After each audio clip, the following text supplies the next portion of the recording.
Hermanos, sabemos que esta carta es una carta que el apóstol Pablo la escribe a una iglesia principalmente con la idea de corregir varias cosas.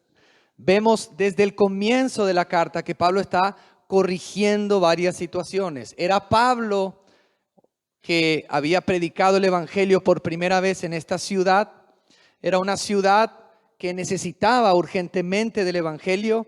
Pablo había llegado a Europa a través de una visión de un hombre que le había dicho: ven, ayúdanos. Y él va bajando desde esa región, desde el norte hasta el sur, llega a la región de Acaya, llega a Corinto. Él está 1 año y medio en esta ciudad. Y el Señor le dice a Pablo en esta ciudad: no temas de hablar mi palabra, porque yo aquí en esta ciudad tengo mucho pueblo. Entonces es evidente que Pablo, al predicar la palabra de Dios, estos hermanos, muchos se habían convertido porque el mismo Señor le había anunciado a Pablo que él tenía mucho pueblo en Corinto. Entonces era una iglesia numerosa. Era una iglesia bendecida porque no solamente recibió el ministerio del apóstol Pablo, sino también había recibido el apóstol Pedro, al apóstol Apolos. Entonces era una iglesia que había sido confirmada en el evangelio y que ministros de Dios habían sido enviados para poder predicar y edificar la iglesia en Corinto. Pero no obstante esta iglesia tuviese muchos dones, tuviese la confirmación de muchos ministros, estos hermanos, la palabra de Dios nos muestra que eran niños en la fe. Tenían muchos privilegios, pero no habían crecido en vida. Y la manifestación, la prueba de que eran niños en la fe, era que habían divisiones en la iglesia. Cada uno decía: yo soy de Pablo, de Apolos, de Cefas. Era que cuando habían litigios entre los hermanos, los llevaban a un tribunal de los injustos. Era la evidencia de que eran niños, era que toleraban el pecado, no habían juzgado el pecado y se hacían partícipes de alguna manera, irresponsables. Entonces Pablo está escribiendo esta carta porque él recibe la información de cómo estaba la iglesia a través de la visita de algunos hermanos que vamos a ver en el capítulo 16. Y él entonces empieza a escribir esta carta. Algunos hermanos le habían mandado también una carta con preguntas acerca de algunas cuestiones, como las del matrimonio, por ejemplo. Entonces Pablo está desarrollando este tema. Y Pablo empieza en una sección a partir del capítulo 11, que es una sección acerca de las reuniones de la iglesia. Él trata del cómo las mujeres deben estar en las reuniones de la iglesia con la señal de autoridad. Él trata acerca de los abusos que estaban sucediendo en la cena del Señor y corrige esa situación. Y ahora en el capítulo 12, él enfrenta la cuestión de las cosas del Espíritu que tienen que ver con las capacidades que el Espíritu Santo da a los santos, los dones del Espíritu. Habíamos dicho que estos dones son para la edificación mutua, pero los corintios, como en muchas otras situaciones, estaban abusando de los dones, estaban usando los dones de manera desequilibrada y para un propio provecho, y esto también tenía que ser corregido. Entonces Pablo comienza en el capítulo 12 hablando de los dones del Espíritu Santo. ¿Para qué fueron dados los dones? ¿Quién es el que da los dones? ¿Cómo son dados los dones en la soberanía de Dios? Y eso lo habíamos visto la semana pasada hasta el verso 11. Y ahora Pablo, hermanos, va a hablar de una analogía. Hablando de la iglesia, él va a hablar del cuerpo. El cuerpo humano va a ser esa parábola que Pablo va a utilizar en todo este capítulo para hablarnos de la realidad del cuerpo de Cristo, que es la iglesia. Y hermanos, si nosotros no experimentamos una conciencia de lo que es ser iglesia, si no somos conscientes y no tenemos el compromiso con Dios y con esta iglesia local, muy difícilmente vamos a poder experimentar en persona esto que está escrito aquí. Para que podamos experimentar todo lo que Pablo va a decir aquí, es necesario que estemos viviendo la realidad de una vida de iglesia. Porque la expresión de la iglesia universal, que está compuesta por todos los creyentes de todas las épocas y de todos los lugares del mundo, es la iglesia local. La iglesia local. La iglesia local es la práctica, es algo visible, tangible, real, que podemos experimentar si queremos realmente poner en práctica todo lo que Dios nos dice en su palabra. Por ende, hermanos, no es suficiente entender el Evangelio en cuanto a nuestra salvación, porque ese es el primer misterio revelado para cada uno de nosotros para nuestra salvación, sino que es necesario entender también el misterio de Cristo, que es la iglesia, y vivir la vida de iglesia. Amén. Verso 12 dice así: porque así como el cuerpo es uno y tiene muchos miembros, pero todos los miembros del cuerpo, siendo muchos, son un solo cuerpo, así también Cristo. Porque por un solo espíritu fuimos todos bautizados en un cuerpo, sean judíos o griegos, sean esclavos o libres, y a todos se nos dio a beber de un mismo espíritu. Pablo, hermanos, comienza el versículo 12 hablando del cuerpo físico. Y dice, así como el cuerpo es uno, el cuerpo físico que tenemos, y tiene este cuerpo muchos miembros, pero todos los miembros del cuerpo, siendo muchos, son un solo cuerpo. La primera verdad que está diciendo aquí Pablo y que va a enfatizar en estos versos es la unidad de la iglesia. Aunque el cuerpo está compuesto por muchos miembros, estos miembros componen un solo cuerpo. Hermanos, somos uno en Cristo. La iglesia es una, tiene una cabeza, tiene un espíritu, y aunque tiene varios miembros, todos los miembros conforman ese único cuerpo que es la iglesia del Señor, el cuerpo de Cristo. Nos sorprende que la conclusión que Pablo da al verso 12, hablando del cuerpo físico, dice a la parte final del 12, así también Cristo. Lo más natural sería pensar que él está hablando del cuerpo físico y dice, así como hay muchos miembros en el cuerpo físico, pero es uno, así también la iglesia. Pero en realidad él no dice así también la iglesia, él dice así también Cristo.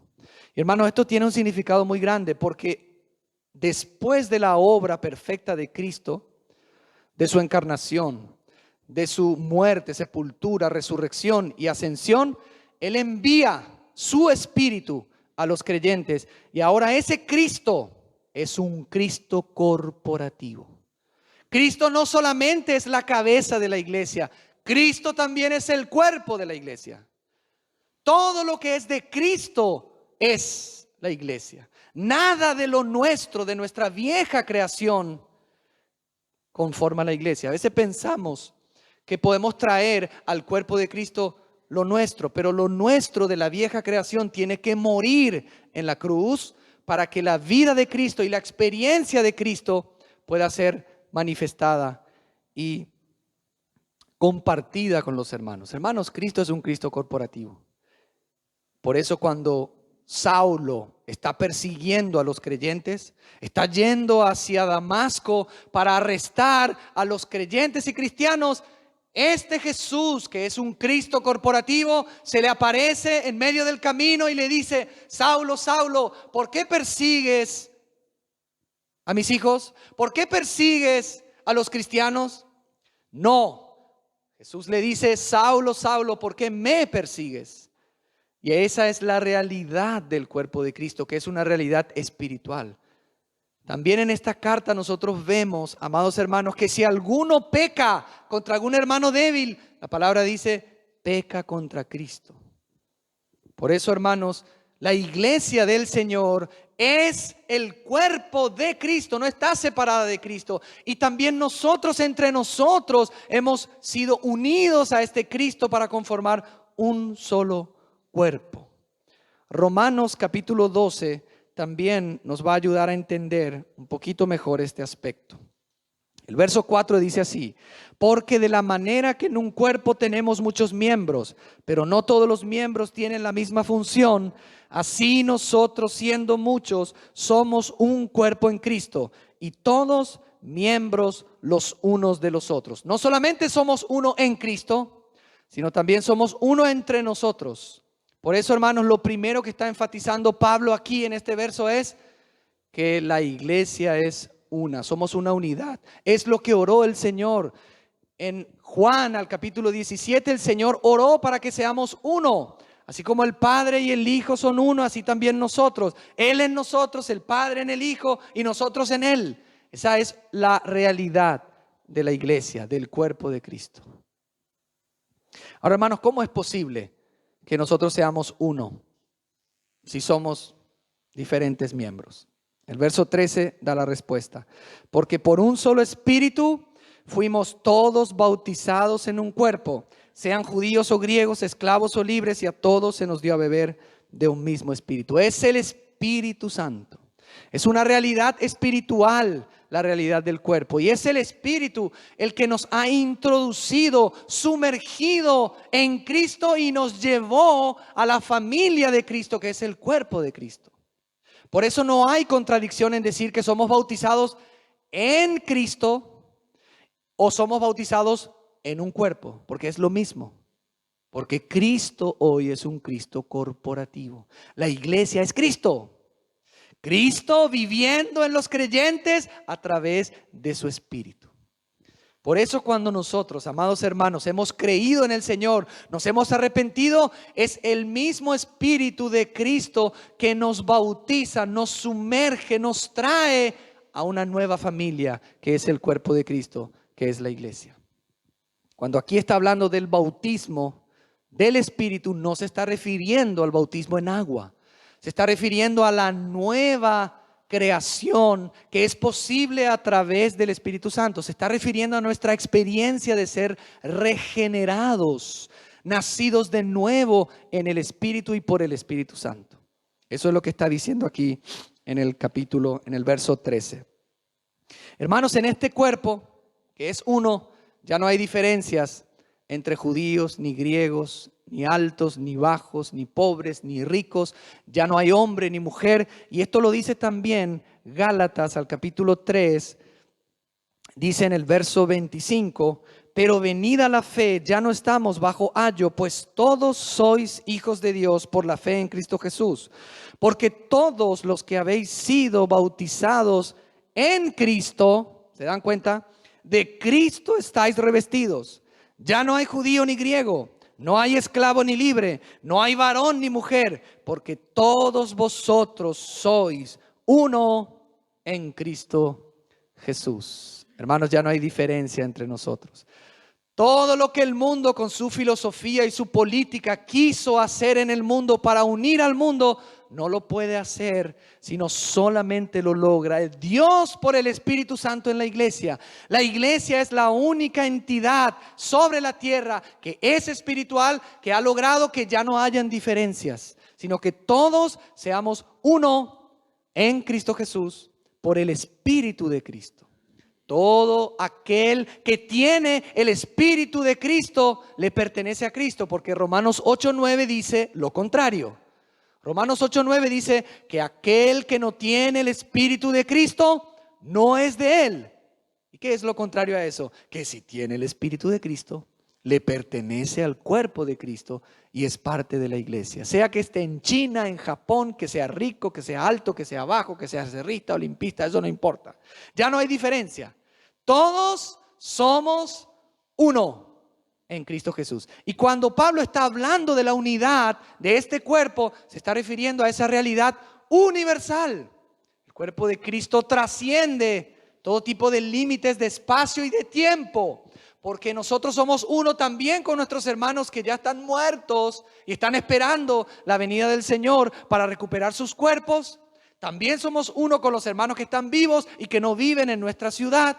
O sea, aquí está hablando de una realidad espiritual que hace que todos los creyentes que han nacido de nuevo por el Espíritu sean un solo cuerpo, el cuerpo de Cristo. Somos uno, hermanos. Qué maravilla. Dios ha logrado esa unidad por medio de Jesucristo. Amén. Ahora, hermanos, esta unidad espiritual tiene que tener, Dios quiere que tenga una expresión. Podemos hablar mucho de la Iglesia Universal, pero si no estamos en un grupo de hermanos que viven una misma realidad, se congregan, se reúnen, están con un gobierno particular de hermanos, viviendo y ejerciendo sus dones. Todo va a ser mucha teoría linda, pero la práctica de la iglesia se encuentra en la vida de la iglesia local. Por eso es tan importante el compromiso con Dios y con su iglesia local, porque es la iglesia local la que nos permite vivir por experiencia todo lo que leemos acerca de la iglesia universal.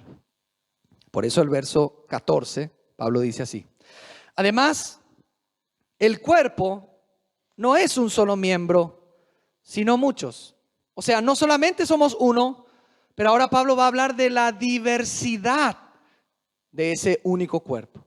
Es un único cuerpo, pero tiene muchos miembros y son diferentes. O sea, el segundo aspecto que vamos a ver ahora es la diversidad del único cuerpo, la diversidad en la unidad.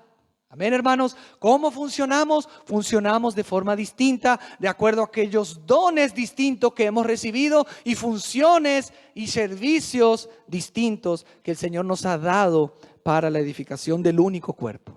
Entonces aquí Pablo empieza a hablar de la diversidad del único cuerpo. Dice el verso 15: si dijere el pie, bueno, porque no soy mano, no soy del cuerpo, por eso no será del cuerpo. Y si dijere la oreja, porque no soy ojo, no soy del cuerpo, por eso no será del cuerpo. Hermanos, si ustedes se dan cuenta aquí, tanto el pie como la oreja respecto a la mano o al ojo, el pie y la oreja respecto a la mano y al ojo son como miembros del cuerpo físico un poco menos sobresalientes, menos en vista, menos expuestos. Por ejemplo, si nosotros hablamos de los pies generalmente están cubiertos, están ahí escondiditos, están abajo. Las manos están más en vista y nuestro lenguaje corporal muchas veces está acompañado por el movimiento de las manos. Con las manos trabajamos, las manos se ven más. Entonces, ¿de qué está hablando aquí el apóstol trayendo esta alegoría del cuerpo? De aquellos miembros que respecto a otros miembros están un poquito más, no en vista, más escondidos. Y esa mentalidad de decir, bueno, como yo no tengo un rol, una posición muy en vista como el ojo o como las manos, yo no soy del cuerpo. Hermanos, que el Señor nos corrija esa mentalidad, porque somos importantes todos, aunque no tengamos funciones y roles iguales. Imagínense el cuerpo sin un pie. Imagínense el cuerpo sin una oreja. Imagínense la cabeza sin una de las orejas. Hermanos, es fundamental, aunque no estén tan en vista como los ojos o las manos. Así que si hoy estás en la iglesia y no tenés una función como tan en vista respecto a otros miembros, no por eso no sos del cuerpo, no por eso no sos importante. Amén, hermano. Así que corrijamos esa mentalidad que a veces tenemos. Ahora dice ahí, verso 17, si todo el cuerpo fuese ojo, ¿dónde estaría el oído? Si todo fuese oído, ¿dónde estaría el olfato? A veces hay como ese deseo de algunos de que, bueno, como yo soy así, yo quiero que todos sean así. Como yo hablo así, todos tienen que hablar así. Como yo predico así, todos tienen que predicar así. Como yo oro así, todos tienen que orar. Queremos a veces uniformar a la iglesia. Y la iglesia, hermanos, es un cuerpo y hay diversidad. Lo que se tiene que ver es el cuerpo y no a un miembro sobresaliente que está queriendo que todos sean como él. Se vistan como él, se peinen como él, hablen como él. Si es así, ¿dónde estaría el cuerpo? ¿Dónde estaría el olfato? Si todos fueran, como dice aquí en el 17, ojo, ¿dónde estaría el oído? Y si todo fuera oído, ¿dónde estaría el olfato? O sea, el olfato, el oído, la cabeza, los pulmones, los riñones, el hígado, el corazón, los pies, las manos, las uñas, todos tienen que sobresalir, tienen que cumplir su función, tienen que verse, tienen que manifestarse, porque eso es lo que quiere el Señor. Amén. Por eso, hermanos, la iglesia no es uniforme. La iglesia es multiforme, pero conforma una sola unidad. Es un organismo viviente, pero muy bien organizado, como nuestro cuerpo. Verso 18. Mas ahora Dios ha colocado los miembros, cada uno de ellos, en el cuerpo como Él quiso. Lo que pasa es que a mí me pusieron probablemente a cuidar de los niños, pero capaz es el Señor que a través de los dones y la gracia que te dio, te puso a cuidar de los niños. Bueno, a mí me pusieron a recoger la ofrenda o a limpiar el lugar de reunión o a ir a buscar a los hermanos, y yo no estoy en una posición. Yo tendría que estar en la posición de aquel hermano y hermana de mi alma. Dios ha colocado los miembros en el cuerpo como Él quiso, y hay que aprender a aceptar nuestra posición dada por el Señor en el cuerpo y no extralimitarnos, no compararnos y no querer ocupar un lugar que Dios no te ha dado en el cuerpo de Cristo. Hermanos, hay hermanos que solamente en el tribunal de Cristo vamos a darnos cuenta cuánto han sido útiles para la edificación de la iglesia y que nadie ha sabido capaz en esta vida. Pero Dios los ha colocado ahí capaz para tener una función de orar, de aportar, de hacer un trabajo en secreto. Y hay que aceptar ese trabajo. Ahora, hay algunos que tienen un lugar público, una función más pública, más en vista. Y tampoco hay que rechazar ese lugar. Si Dios te ha puesto en un lugar más en vista y sos mano, sos boca, sos ojo, acepta esa función, ese lugar, y no te extralimites o no renuncies a aquello que el Señor quiere que hagas en el cuerpo, porque es el Señor el que ha hecho así. Verso 19, porque si todos fueran un solo miembro, ¿dónde estaría el cuerpo de vuelta? ¿Qué es lo que quiere Dios que haga su iglesia? Que el cuerpo se manifieste. Las reuniones de la iglesia, hermanos, no son para que uno dirija, uno cante y los demás escuchen o duerman o estén chateando con sus celulares. No, la reunión de la iglesia no es para eso. La reunión de la iglesia es para que todos los hermanos puedan expresar. Si todos nos levantamos, hay algunos que se quedan sentados y deshonran al Señor, porque no tienen el espíritu del sentir y del adorar conjuntamente con los hermanos, que tiene que estar en la iglesia. Hay veces que proponemos cantos porque a nosotros nos gustan y no estamos siguiendo el espíritu de la adoración. Es el cuerpo alabando, dando testimonio, orando al Señor, ayudándonos, exhortándonos, trabajando, que tiene que mostrarse, y no solamente un miembro. Es tan importante, hermanos, que entendamos esta realidad, porque lo que el Señor quiere es un reino de sacerdotes. No quiere esa clase mediadora que tiene que ser eliminada. No hay jerarquía en el cuerpo, no hay una función que es más importante que otro.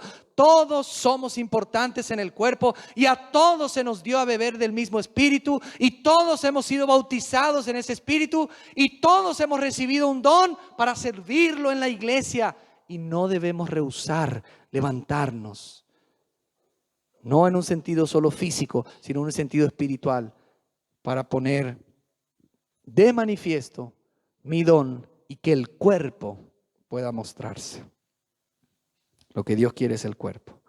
20. Pero ahora son muchos los miembros, pero el cuerpo es uno. Una vez más, repite este aspecto de la diversidad en la unidad. 21. Ni el ojo puede decir a la mano, no te necesito, ni tampoco la cabeza a los pies, no tengo necesidad de vosotros. Acá sucede lo contrario. Acá es la mano, que está más en vista, como decíamos recién, que no puede decirle a los pies, ni tampoco la cabeza no puede decirle a los pies, la mano.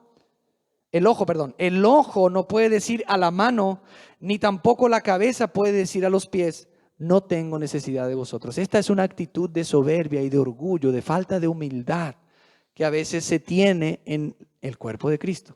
Algunos que son ojo, que son cabeza y que tienen un lugar un poco más, digamos, visible respecto a los demás miembros, no pueden decir ni pensar por nada del mundo que no tienen necesidad de los miembros un poco más escondidos y pequeños, que están más escondidos. Pequeños no en un sentido de importancia. Nadie puede decir eso. Todos necesitamos de todos y nadie puede prescindir. Este sentimiento de autosuficiencia, no, ¿para qué voy a... Aquel hermano si viene o no viene, no importa, yo no necesito de él. Del otro sí necesito, pero a veces se quiere generar eso en la vida de la iglesia. Pensamos que podemos prescindir de algunos hermanos, pero no podemos prescindir de otros, pero no es así.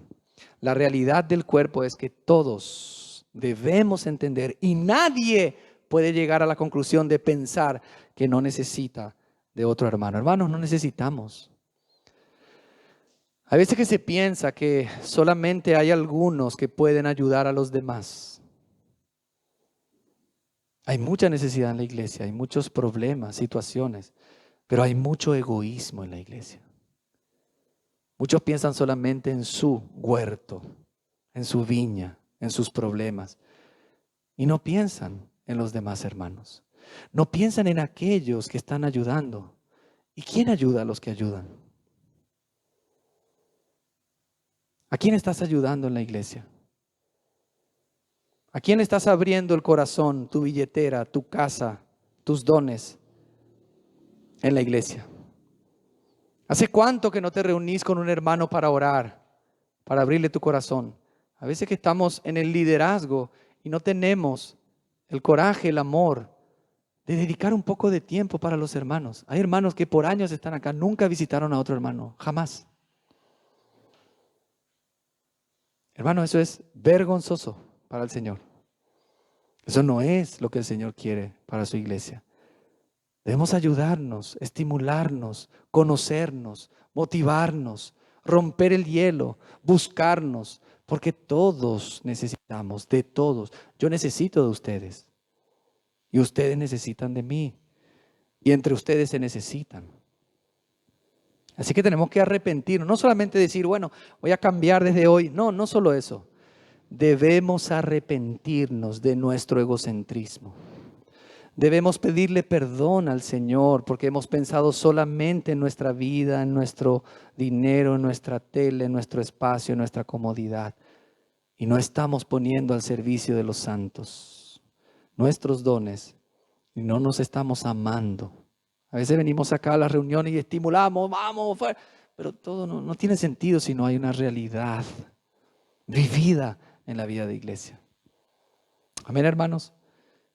Señor nos ayude a todos a pensar que todos necesitamos de todos los hermanos.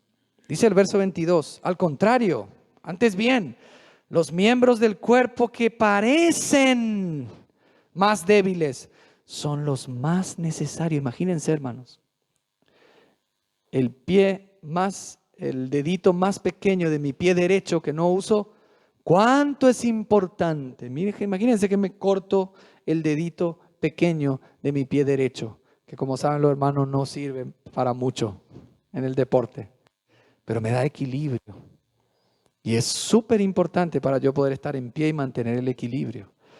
Aquellos miembros en la iglesia que parecen, me gusta esta palabra, parecen, no que son, parecen más débiles.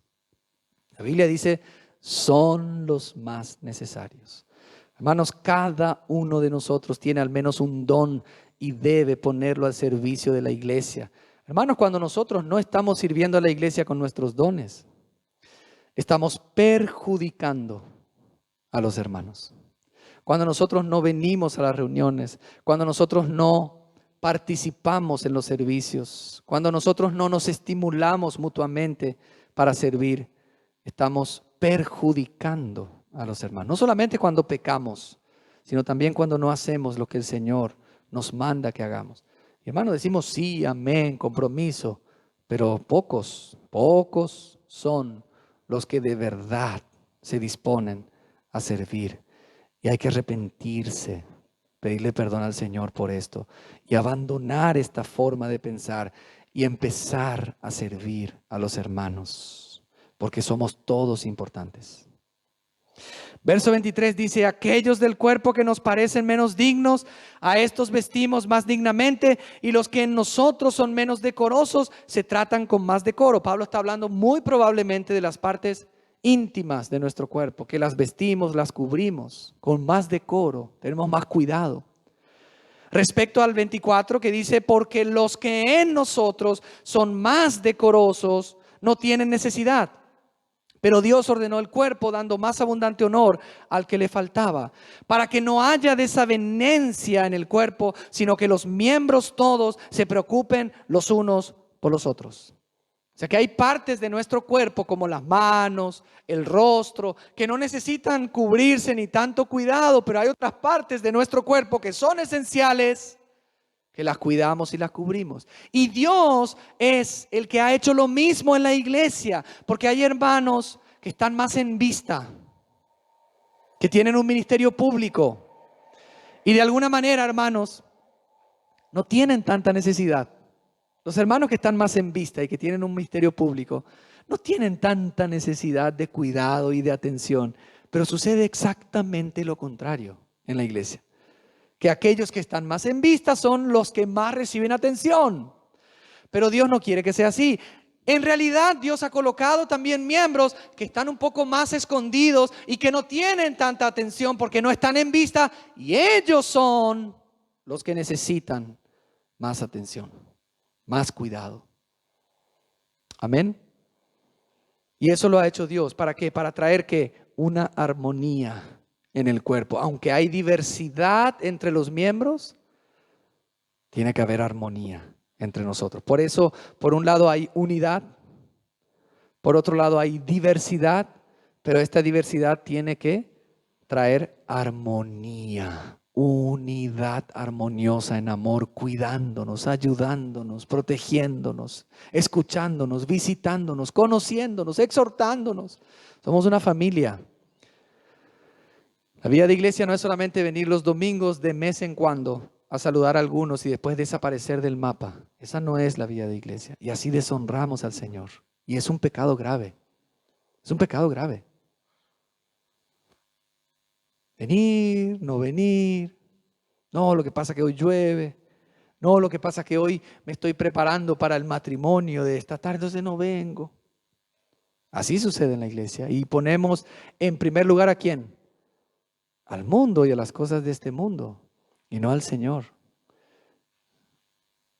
Hermanos, el Señor nos ayude a poder examinarnos. Para que no haya división en el cuerpo, debemos cuidarnos mutuamente. Verso 26 dice así: de manera que si un miembro padece, todos los miembros se duelen con él. Y si un miembro recibe honra, todos los miembros con él se gozan. Recién estaba hablando de que esta tarde va a haber una ceremonia en este lugar. 2 miembros de este cuerpo local van a unir sus vidas en matrimonio. Eso es una honra. Y la iglesia debería alegrarse por eso. Pero hay hermanos que en esta localidad también están sufriendo luchas, situaciones difíciles de necesidad, situaciones difíciles con los hijos, enfermedades. ¿Y la iglesia está sufriendo por ellos? Ni sabemos. Ni sabemos. ¿Por qué no nos interesan? Nos interesa estar nosotros bien. Que el Señor nos ayude a no decir algo que no estamos reflejando en la realidad. En esta iglesia hay hermanos que están sufriendo y necesitan ayuda. Y el Señor nos tiene que ayudar a romper el hielo. Sí, lo que pasa es que si no me saludan, yo no saludo, yo no vengo, porque, no, hermano, no pongamos excusa, basta de excusas. Las excusas no sirven de nada. Acá es empezar a ponernos las pilas con el Señor en su gracia para vivir una vida de iglesia de unidad. Y si realmente hacemos eso, el 26 es una consecuencia natural. Es una consecuencia natural. Dice el 26, de manera que si un miembro padece, todos los miembros se duelen con él. No es que dice todos los miembros se esfuerzan en dolerse con él. Se duelen porque estamos tan unidos, nos conocemos, nos amamos, nos cuidamos, nos ayudamos, que sabemos que un miembro está padeciendo y eso trae, por el mismo Espíritu de Dios, un dolor a todo el cuerpo. Y si alguno de los miembros recibe honra, todos nos alegramos. Acá hay hermanos que en sus trabajos a veces son honrados. Hay algunos que tienen trabajos públicos y algunos que tienen trabajos que no son tan públicos, pero reciben honra. Y cuando alguien es honrado, es premiado, le va bien, ¿el cuerpo qué hace? Se alegra, nos alegramos. No que decimos, ¿y por qué a él sí y a mí no? ¿Por qué, Señor, yo estoy siempre sufriendo y aquel lo estás bendiciendo? Y a veces se generan envidia, celo. Y no logramos que alegrarnos con los que se alegran, ni llorar con los que lloran. Hermano, hermana, ¿cuándo fue la última vez que lloraste con un hermano por el dolor que el hermano está sufriendo aquí, en esta iglesia? ¿Alguna vez te sucedió? Capaz ni te sucedió todavía. De llorar con un hermano o con una hermana por el dolor o el sufrimiento que están pasando. El Señor dice que si logramos entender lo que es la iglesia y entender que somos uno, entender que cada uno tiene don, entender que cada uno está involucrado en este trabajo de la vida de la iglesia, entender que cada uno tiene su función y no rechazar ni menospreciar eso y nos comprometemos con la vida de la iglesia para la gloria de Dios, naturalmente vamos a alegrarnos con los que reciben honra y dolernos con los que sufren. Amén. Verso 27 dice así, vosotros pues, dice Pablo, sois el cuerpo de Cristo y miembros cada uno en particular. Hermanos, hay una particularidad que vos tenés, que solamente Dios te dio a vos y que solamente vos podés cumplir en el cuerpo de Cristo. Nadie más. Hay cosas que yo puedo hacer en el cuerpo, pero que otros también pueden hacer en el cuerpo. Pero hay cosas que solamente yo puedo hacer y ningún otro puede hacer en el cuerpo. Amén. Así que hermanos, hay cosas que otros están haciendo porque vos no estás haciendo lo que te corresponde. Pero hay cosas que no se están haciendo porque vos no las estás haciendo. Quiero repetir ese concepto. ¿Se entendió ese concepto? Hay cosas que yo puedo hacer, pero que también otros pueden hacer en el cuerpo. ¿Yo puedo arreglar este lugar de reunión? ¿Puedo levantar las sillas y acomodarla? Sí, puedo.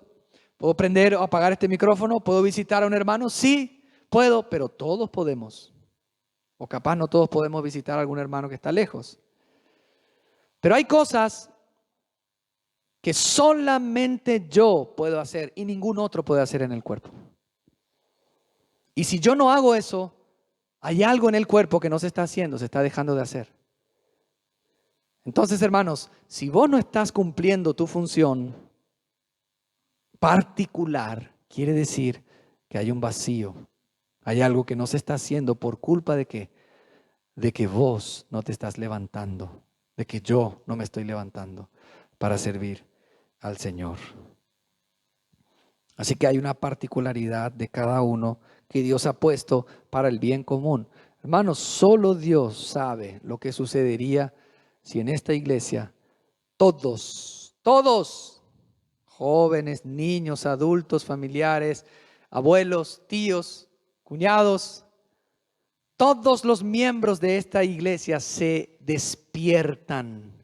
Y eso de despertar, hermanos, no es que Dios va a hacer. Nosotros a veces oramos, ¡aviva Dios el fuego! Pero ¿qué le dice Pablo a Timoteo? Aviva tú el don del fuego que está en ti. El avivar no depende de Dios, depende de mí. Ejercítate en la piedad. No, Dios me va a ejercitar. No, hermanos, somos responsables. A veces tenemos responsabilidades y somos negligentes. No somos puntuales, no avisamos, no somos organizados. Y eso no es culpa de Dios. Eso es nuestra culpa. Así que hay una responsabilidad de cada uno de ustedes y mía, a la cual el Señor nos llamó para poder cumplir con el beneficio y la edificación de la iglesia. Amén, hermanos. El Señor que nos traiga esa palabra para que todos nos levantemos, todas las familias, todos los chicos, todos cantando, todos alabando, todos sirviendo. Hermano, no esperen que se le llame, que se le incluya en algún plan de organización o de misión o de ministerio para servir. No esperen, estén ahí ansiosos. Hermano, quiero servir, quiero hacer. Y si tenés un don particular, empezá a usarlo. No esperes que se te ponga en una lista o que se te llame o que se te organice para moverte y despertarte. Despertate ahora y empezá a poner en práctica los dones que tenés, porque el Señor viene y te va a pedir cuenta. Y si enterraste tu don, hermano, no te espera una amplia y generosa entrada en el reino. No. Nada que ver. Te espera retirarte de su presencia avergonzado. ¿Queremos eso? Hoy todos los que estamos aquí estamos sirviendo al Señor. Si viene el Señor esta noche o nos llama esta noche, ¿estamos listos para encontrarnos con Él? Dice el Señor en el verso 28, Pablo por el Espíritu, y aún nos puso Dios en la iglesia, soberanía de Dios, primeramente apóstoles, luego profetas, lo tercero maestros, luego los que hacen milagros, después los que sanan, los que ayudan, los que administran, los que tienen don de lenguas. Son todos apóstoles, son todos profetas, todos maestros, todos hacen milagros, tienen tienen todos dones de sanidad, hablan todos lenguas, interpretan todos. Hermanos, es Dios que en su gran soberanía y sabiduría ha colocado y puesto a los miembros de su cuerpo como Él quiso, y aún ha puesto a algunos para que comiencen algo, que son los apóstoles, aquellos que comienzan la obra, aquellos que fundan las iglesias, aquellos que ordenan las cosas de la iglesia. Pero también están los profetas que tienen palabra de Dios y van y dan esa palabra a aquellos hermanos que los apóstoles han llevado a Cristo. Pero también están los maestros que tienen esa gracia de parte de Dios para saber enseñar, y se sientan y enseñan y abren las escrituras y muestran la claridad de las escrituras a estas personas que han sido evangelizadas y profetizadas. O sea que hay también un orden, pero no un orden de importancia. No porque el Señor puso primero a los apóstoles significa que son más importantes que los que hablan en lenguas. No. Tienen una función diferente. Hermanos, el marido no es más importante que la esposa. El papá no es más importante que la esposa, aunque tienen roles diferentes. Y en cuanto al rol de autoridad, Dios puso primero al marido. Y la mujer está sujeta al marido. Pero imagínense que nosotros digamos a nuestros hijos, bueno, como yo soy la cabeza de esta casa, yo soy más importante que tu mamá. Pregúntenle a los hijos si es más importante el papá o la mamá. Se van a quedar así. Y si están los dos padres presentes en la casa, una familia normal, ¿saben qué le van a responder los hijos? ¿Qué le van a responder? Los dos. Porque ellos necesitan de la mamá como del papá. Pero los dos no tienen la misma función. Amén. Entonces Dios es el que ha colocado como Él quiso y ha dado primero a la iglesia universal los apóstoles, después están los profetas, después van los maestros, los que hacen milagros, los que sanan, los que ayudan, los que administran. Todos estos que ayudan, administran, hablan, interpretan, son por los dones que el Señor dio por gracia. Aquellos que ayudan, por ejemplo, son los que tienen don de misericordia. Hermano, no esperes a ayudar si ya tenés el don. Empezá a ayudar. No espere a que se te impulse a hacer algo si ya tenés el don y tu corazón está ahí queriendo servir a los hermanos para ayudar. Ayuda, levántate a ayudar, porque hay muchos que necesitan ayuda. Aquellos que administran muy probablemente son los hermanos que tienen el don de presidir, de administrar. Y estos que administran y están como de alguna forma liderando, tienen que hacerlo con diligencia. Tenemos que hacerlo con diligencia. Siendo responsables. No así nomás, va ahí. No. Con excelencia. Porque servimos a un Dios que merece la excelencia. Amén, hermanos. Y la respuesta a todas estas preguntas que hace Pablo en el 29 y 30, ¿cuál es? No. ¿Son todos apóstoles? No. ¿Son todos profetas? No. Hermanos, hay maestros, hay apóstoles, hay profetas, hay los que ayudan, los que hablan en lenguas, los que interpretan. Hay una corriente que dice que si no hablas en lenguas, no tenés el Espíritu Santo. Pero acá la palabra no dice eso. La palabra dice que en el cuerpo pueden haber algunos que hablan en lenguas y otros que no. Otros interpretan y otros no. Pero sí hay una diversidad en la unidad que lleva a una armonía perfecta. 31. Procurad pues los dones mejores, mas yo os muestro un camino aún más excelente. Pablo termina diciendo, procurad. Hermanos, hay que procurar los dones mejores. ¿Cuáles son los dones mejores en este contexto? Los corintios estaban dando mucha importancia, como vamos a ver en el capítulo 14, a los dones más espectaculares como el de lenguas y el de interpretación de lenguas. Entonces Pablo está hablando de que tenemos que procurar los dones mejores en el sentido de aquellos dones que edifican a los demás. No pensar, no usar los dones para nuestro propio beneficio. Por ejemplo, el don de profecía. Ese es de muchísima ayuda, porque si un hermano o una hermana se levanta y da una palabra de Dios a la iglesia, ayuda. Pero si una hermana habla en lenguas y nadie le entiende, ese don no sirve de nada para la iglesia. Le sirve a ella para edificarse a sí misma o para mostrarse, pero no sirve para la edificación. Así que Pablo está buscando que los hermanos entiendan la necesidad de buscar esos dones que edifican a la iglesia, que son los mejores. ¿Por qué? Porque en este contexto los corintios estaban usando algunos dones para su propio placer, satisfacción y no para la edificación de la iglesia. Pero antes de ir a la práctica de los dones, en el capítulo 14, Pablo dice, mas yo os muestro un camino aún más excelente. Ese camino es el camino del amor. Ese camino es el camino del amor. Y todo el capítulo 13 va a hablar de la preeminencia del amor. Por ende, no sirve de nada tener los dones si no tenemos amor para poder ponerlos a funcionar. Amén, hermanos. También vemos en Romanos capítulo 12 que después de haber hablado de los dones, Pablo dice también ahí, seguid el amor. Entonces, hermanos, eso lo vamos a ver en la próxima oportunidad hablando del amor. El Señor nos ha llamado a ser un solo cuerpo, nos ha equipado con diversos dones para tener diferentes servicios y ministerios en la iglesia y que toda esa diversidad pueda ayudar a que haya esa armonía entre nosotros para la gloria de Dios. Hermanos, levantémonos en la iglesia para servir. No esperemos más, no perdamos más tiempo. Hay muchos hermanos que lastimosamente no están todavía ni teniendo el deseo de servir. Hermano, no es un favor que le estamos haciendo al Señor.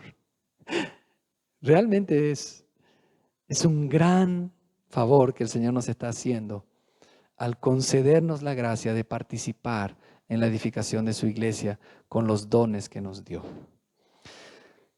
¿Cuál es mi don? ¿Cómo sé cuál es mi don? ¿Cuál es mi función? ¿Cuál es mi lugar? ¿Qué tengo que hacer? Algunos consejos prácticos. Empezá a servir. Empezá a moverte. Empezá a acercarte a los hermanos que están liderando para decirles, yo quiero servir, yo quiero hacer, yo tengo tiempo, yo tengo esto, yo siento un deseo hacia este servicio, hacia el otro servicio. No te quedes tranquilo. Molestale a los hermanos de la iglesia y empezá a moverte, empezá a hablar de Cristo. Si tenés el don de evangelizar, habla de Cristo. Si tenés el don de discipulado, empezá a discipular. No esperes. Y en la medida que vas sirviendo al Señor, se va a ir manifestando cuáles son los dones que tenés. Y tener la humildad de reconocer que si no tenés un don que pensás que tenés, no lo tenés y tenés que ocupar otro lugar. Tengamos esa predisposición a aceptar el lugar que el Señor nos dio, ¿sí? Pero no pienses, como yo no soy mano, no soy del cuerpo. No, vos sos del cuerpo, estás llamado a servir, tenés un don y tenés que levantarte para servir a la causa del Señor. Entonces, servir al Señor, moverte, empezar a tomar decisiones y hablar con los hermanos, preguntar a los santos que te conocen un poquito más para que te puedan colocar a trabajar en la vida de la iglesia. A veces hay sobrecarga, hermanos, en la vida de la iglesia y eso no es justo, no es justo, no es correcto. Por eso queremos que los hermanos nos comprometamos todos a trabajar para esta causa, que es la causa de Dios.